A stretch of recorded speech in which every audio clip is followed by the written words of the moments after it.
Cathedrals are containers for the variety of religious and spiritual experience. You can think about their size. They tend to be capacious, and they also tend to have lots of disparate elements held in one unity. That kind of launches one into thinking about how they can forward different kinds of creative energies and hold them together. So in 2013, we asked Ann Patterson to be our artist in residence. And Ann's focus was really to take visual art and make it a vehicle of grace and a way of conveying something bigger than ourselves. Ann came to visit in, I think, October of 2012. And the first thing that she and I did was really spend almost an entire day walking around the cathedral and talking about the fact that the very first thing that people do when they walk into Grace Cathedral is they look up. You know, you've got this incredible vertical experience of the cathedral. And so one of the first concepts that she had was, let's create something that really maximizes that vertical space and really kind of emphasizes that fact that you really come in and you look directly up. It's very rare anywhere in the world where you get into a space with this kind of height. So I looked up, and then you think, okay, so how can I bring attention to this? How can I work with this? How can I play with this amazing space? I really wanted to exaggerate that or bring focus to that. So I started doing a lot of sketching, and I did a lot of stuff really about verticality. And I think it was for two reasons. One, because the space is so tall, and we're rarely in a space of that kind of grandeur and size. And also because we're in a spiritual place. And people are looking up to connect with a higher power and a greater spirituality. So that is where I came up with the idea of graced with light and these ribbons hanging down. And I also wanted to figure out some way to feel like when you came in, if you had a prayer or if you had a wish or you had a hope or you had a dream, that in some way you could leave that in the cathedral, which I think many of us do. And so in a sense, these were all about, these ribbons represent our individual wishes and our dreams and our prayers. And I really hope that people can look at them and imagine that their prayer is on one of those ribbons and it's flying up into the catwalk and up and beyond. I had worked a lot with ribbon in the theater, so I actually knew the magical power it has, which it really does. It's just plain satin ribbon that is like ribbon that you would wrap up a present with. So I knew that it has this great, fantastic quality of, if you shoot it with side light, the satin part of the ribbon catches the light, and because it's so light, the ribbon, it's wiggling obviously, it looks like light. So a lot of people actually, when they see photographs of this piece, they think it's a light installation. So I decided, let's just try it. And it was so incredibly magical when you put that ribbon in and seeing it hanging and it catching the light and on the satin side and it's sparkling. I mean, it's just, it really has an incredible life of its own. It's so amazing. As the light streams down to us from the heavens, our prayers also go up to God. And that's what visually was represented at one level with these beautiful ribbons that are such a simple material. It's such an unassuming material. It's just everyday satin ribbon. You wouldn't think twice about it. But in this context, it becomes these shimmering beams of light in this magnificent space. And people actually, when they first walked in, they didn't even realize there was something material behind the light. They thought it was literally a light show. I spent a lot of time in the cathedral watching how people interacted with the space, gathering ideas. It was really thinking about the cathedral as a whole. And so not only specific communities associated with the cathedral, the Sunday congregation or the yoga community or various service-oriented groups or the choral evensong on Thursdays, but really the whole range of communities and the entire cathedral space. So it was a very ambitious project, and it really did require thinking about the cathedral as an entire space. I went back to my studio in New York and I built a large 3/16 inch scale model of the whole cathedral. So that means that was about 3.5 feet long and about 2 feet tall. And I started playing with the space. I'm a three-dimensional artist, so I really need to work with a model. I can't do it just through sketching. I need to see the space. I need to see the relativity of size, so I could put lots of little people in there, and then you really see how large the space is when the person's like about this big and the cathedral's like this big. The way the piece worked is up above there are 5 catwalks. We stretched a piece of rope, 20-foot long piece of rope, from one side of the catwalk to the next, so 5 times. And on each piece of black rope, we hung about 20 to 25 pieces of ribbon.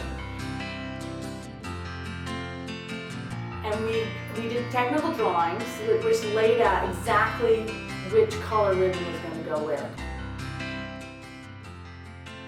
We invited the community at large to help not only with the creation of the piece, the building of the piece, which consisted of attaching the ribbons onto these black ropes, which were then rigged up in the catwalk. But we invited people to come in and on the top of the red ribbons, write their dreams and prayers and wishes.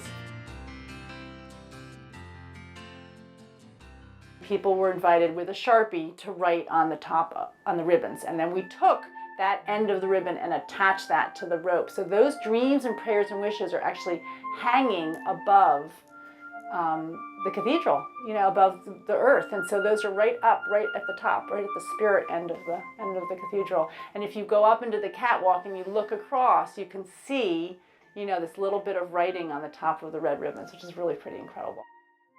As we were playing with what this was actually going to look like, we realized that these were really these incredible connective pathways between heaven and earth. And so by putting prayers and hopes and wishes on this, that really was sort of blessing the project in one way, and also bringing our good wishes and our good thoughts closer to the sky and closer to heaven and closer to God. So I think that was a big community element to this that we sort of flew by the seat of our pants on. We articulated at one point that, wow, this would be nice. And then we sort of strung out a couple of ribbons and put some Sharpies out on a table, and it caught on like wildfire. And we ended up with hundreds and hundreds and hundreds of people contributing to this effort. Many people who actually practice during yoga, they had a personal connection then to the installation. When they look up, you know, from their mat and they saw these streams of light and it feels like you're in this tunnel of light when you're looking up. They also recognized that their own prayers and hopes were written on those ribbons. I think it actually connected people more concretely to the space. The ceiling of Grace Cathedral is not complete. There is no ceiling. There's a roof and rafters, but it was never actually finished. So it's a very, very open space. It's very vacant in a way. And that's beautiful. It's also a little dizzying and a little disconcerting for some people. And this idea of filling that volume of space with not something solid, but something luminous and movement-like and connective. So it filled the space in a connecting kind of way, and putting prayers from all over the larger community on these ribbons, these 20 miles of ribbons. It was just a very, very beautiful thing.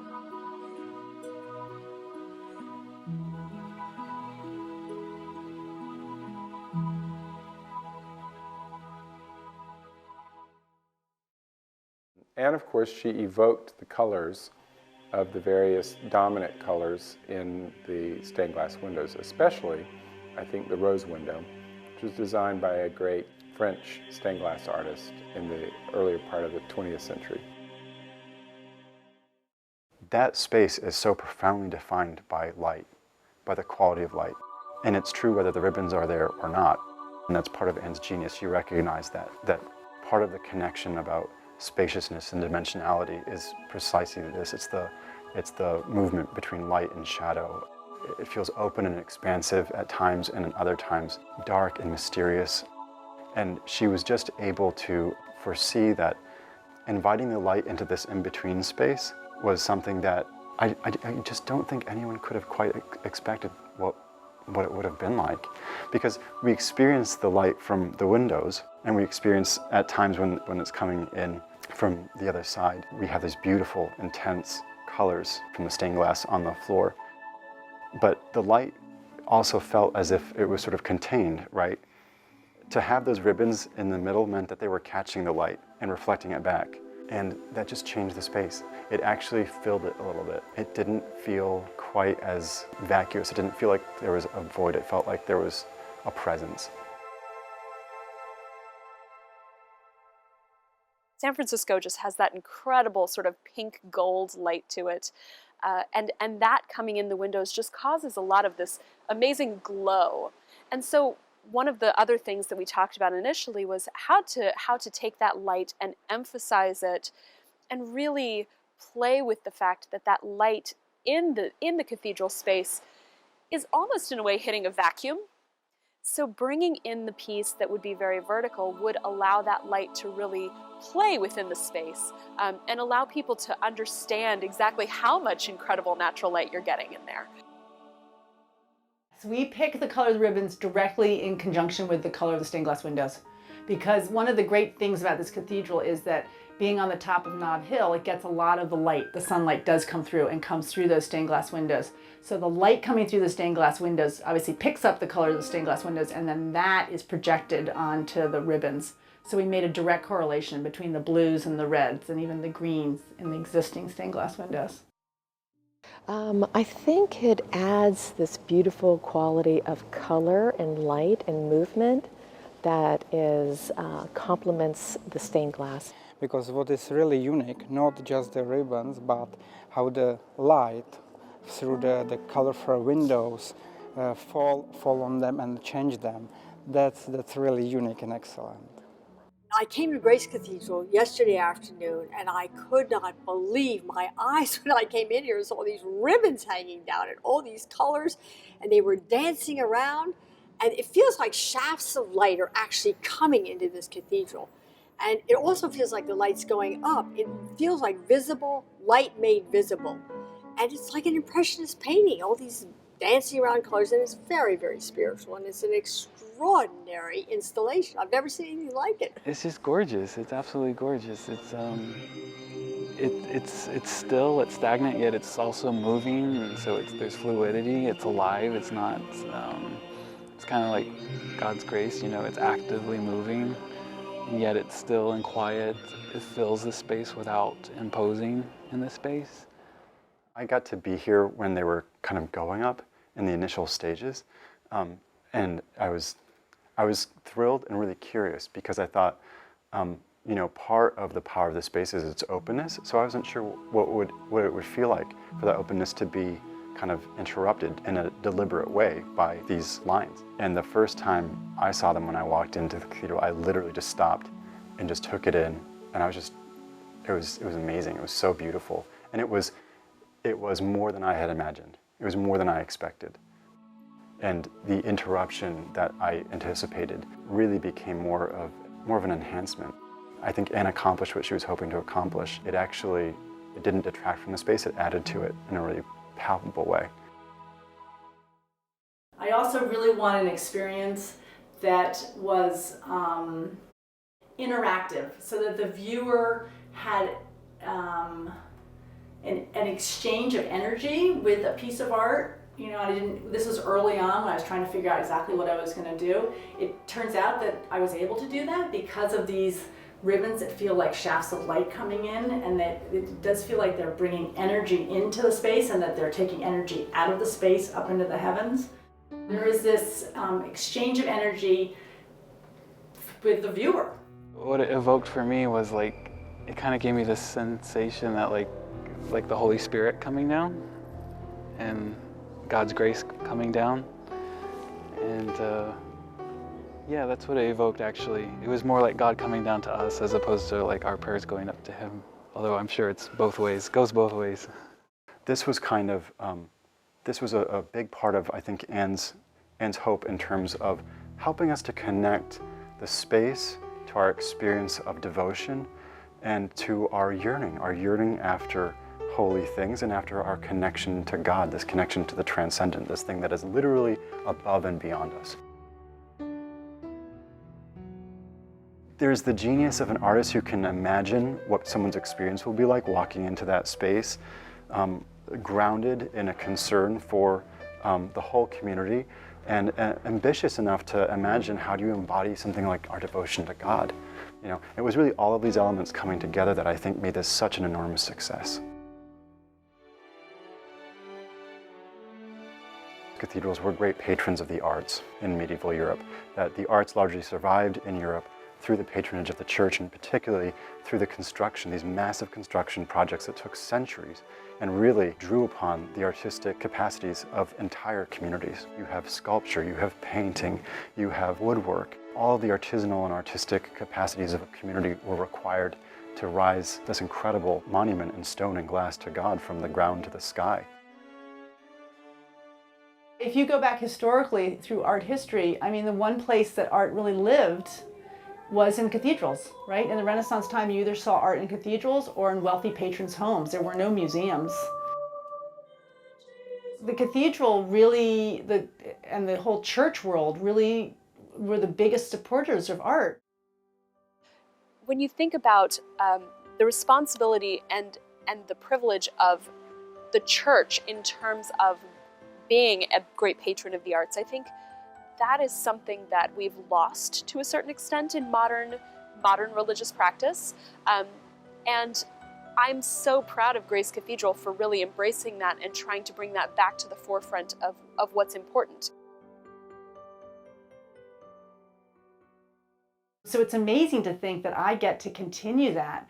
And I think it's a wonderful example of how we often view these religious spaces as so sacred that we don't want to put new things in them, that we think, well, we have these old things, we have these beautiful old frescoes by Giotto and these beautiful icons, and those are things that are of the traditional church. But if we think back, those things were put in when those things have been added throughout history, and we need to continue that tradition of adding art into a space. And Grace has done an amazing job of that. They have the AIDS chapel, so they have a part of the AIDS quilt, which is so beautiful. There is something so powerful about seeing this quilted patchwork done with such great care by families who were trying to commemorate and who did commemorate their loved ones who died of HIV/AIDS. And it's beautiful. It's absolutely gorgeous. They have the Keith Haring triptych, which is beautiful, so beautiful. They have this contemporary cosmic window. They have a Martin Luther King icon. So they have been very progressive, I think, in continuing that. And I think more churches should do it. I think it makes the church relevant to our time and age. I think it draws people in who might be less inclined to walk into the cathedral. And I think it makes those of us who do go to church often and go to the cathedral often, makes us feel like we're in a place of that speaks to the future and speaks to the present and is of this moment and is not just about things in the past. And I think that has given people a really great understanding of the cathedral as a living space. It's not just an archaic, institution. It's a place where you come and experience being alive.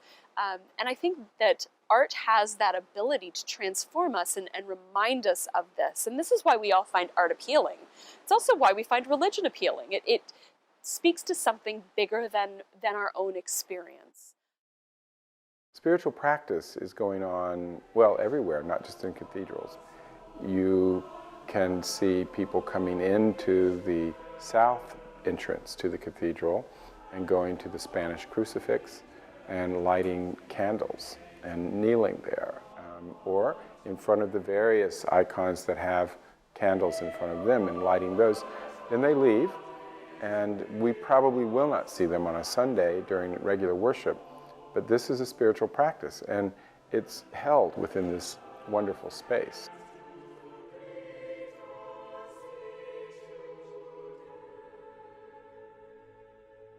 Part of what the cathedral offers is this gift of beauty to everybody.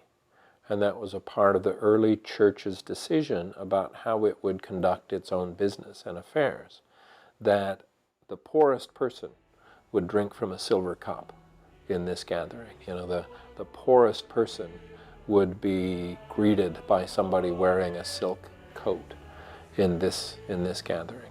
And so the offering of this building and the beauty that's in there, all the treasures that are in the building are there as an offering to everybody. You don't have to buy a ticket to get in here. You don't have to be well off to see these things. You don't have to be rich to hear a Mozart performance in these walls, you know. I mean, Symphony Hall, yeah, you got to buy a big ticket.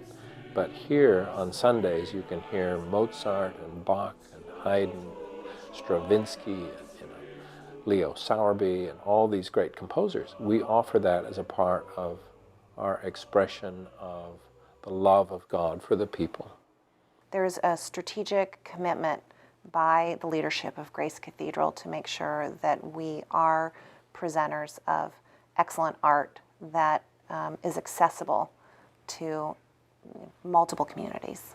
The community of the cathedral is really the entire catchment of the diocese, because a cathedral is different from a parish in that it's not bound to a sort of local geographic location, but the boundaries of a much broader geographic location identified with an entire diocese.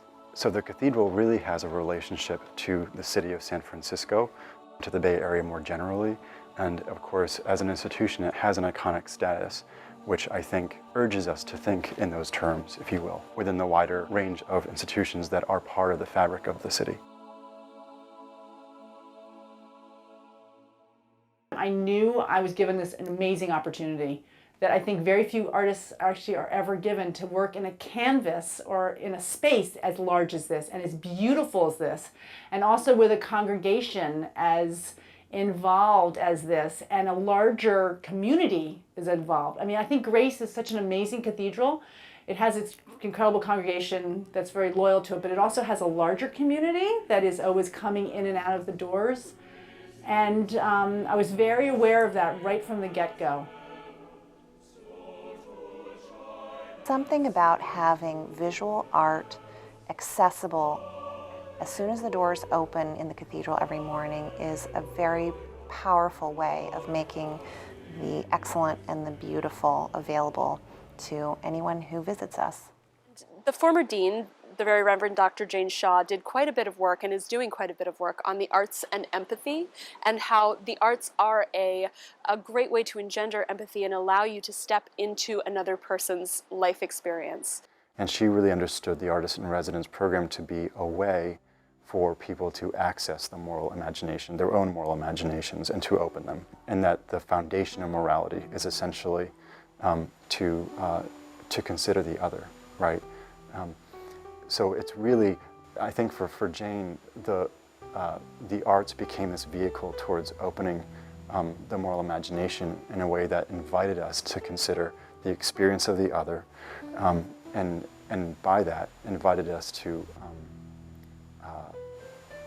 a level of self-examination in terms of our own lives, those places where we might hold prejudices or biases that may not be fair, and also towards the joy and delight of simply seeing the world through someone else's eyes. Art in the world really gives us a way of seeing the world through another person's eyes, and it's a way of helping us be more compassionate people. Beauty cannot simply exist at the level of the aesthetic. It can't simply be about what is visually pleasing. There has to be a moral dimension, so we might speak about aesthetic as well as moral beauty.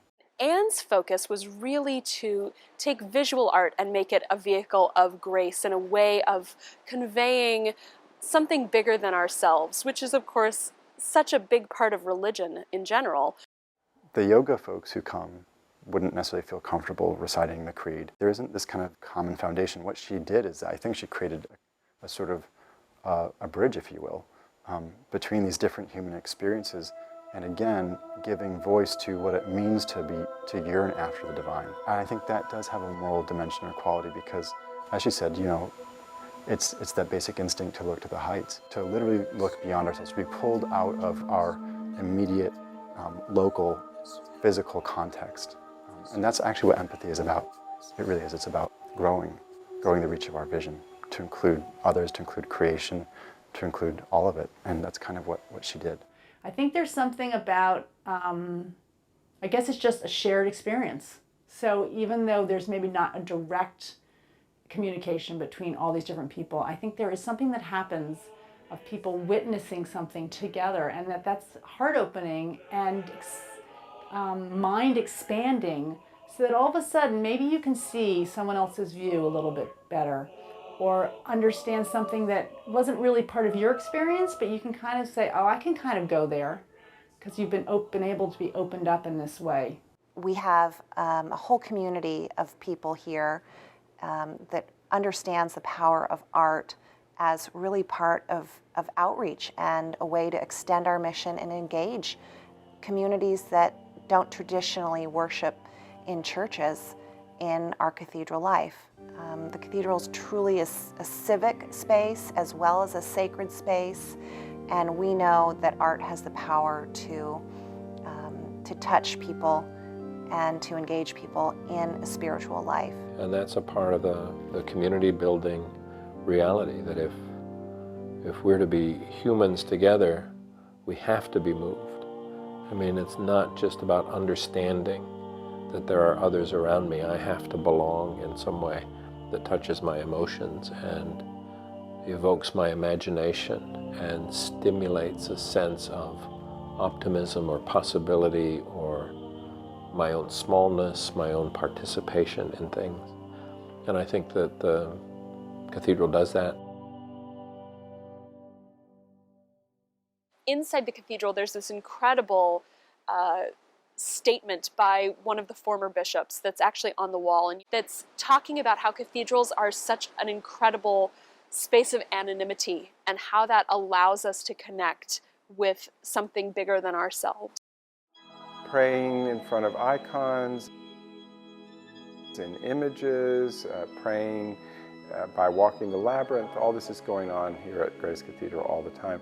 And the ribbons were a way of maybe visualizing that, bringing forward the idea of many, many prayers, thousands of prayers, all ascending, moving, connecting people to God at all places in their lives and all times.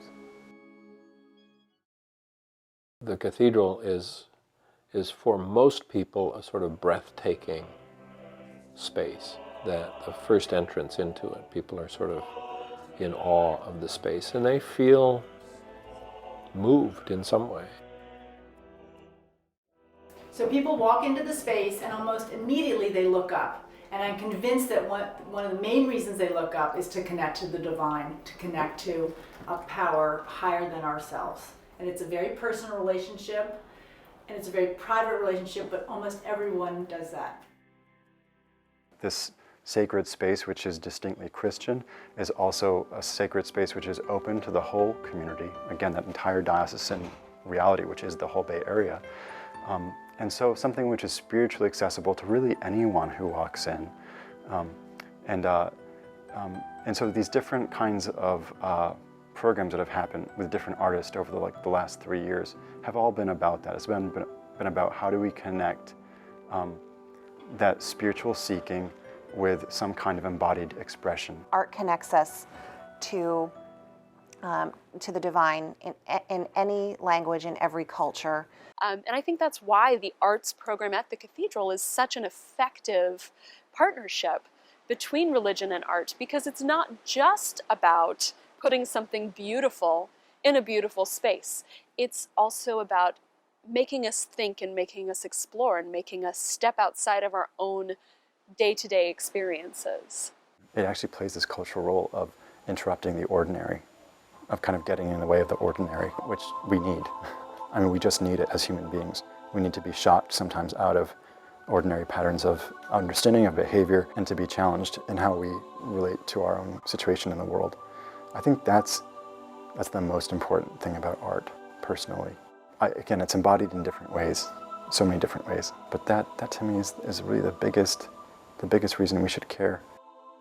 There are some things which can simply be communicated through art that a rational argument, for example, can never accomplish. Or if it could, it would take so much longer. The arts program carries the idea that we convey deeper meaning and deeper symbolism, perhaps, through artwork than through word alone. So I think art has the capacity to make visible that which is invisible. As the thing which draws out these kind of interior dynamics and realities that we all live in and sort of take for granted, that has tremendous value as a society. If we don't have that, if we don't have any kind of reflexive self-understanding, we cannot grow. We have to have that to grow. The Ribbon Project was ambitious for the same reason that it was successful, which is that it hoped to connect earth to heaven, and it hoped to situate us in that in-between space. And it's really in that in-between space that our entire lives unfold, that the beauty, the struggle, the power, the majesty of what it means to be human happens. It's there, it's in that space. And that's what the ribbons did. They evoked this incredible space for us. And there was so much consternation about the installation coming down.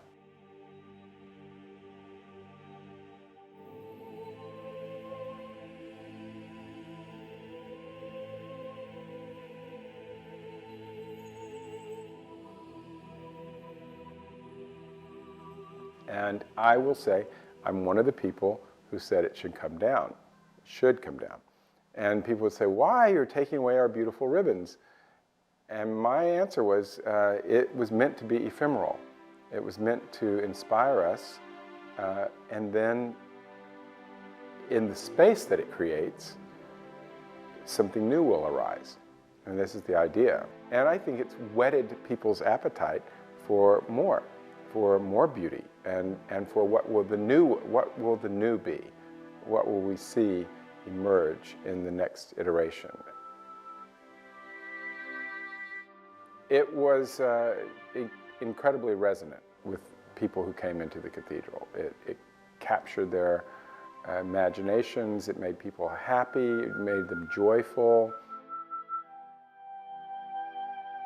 The Ribbons Project was transformative for the Grace Cathedral community and for here in San Francisco and for all of us.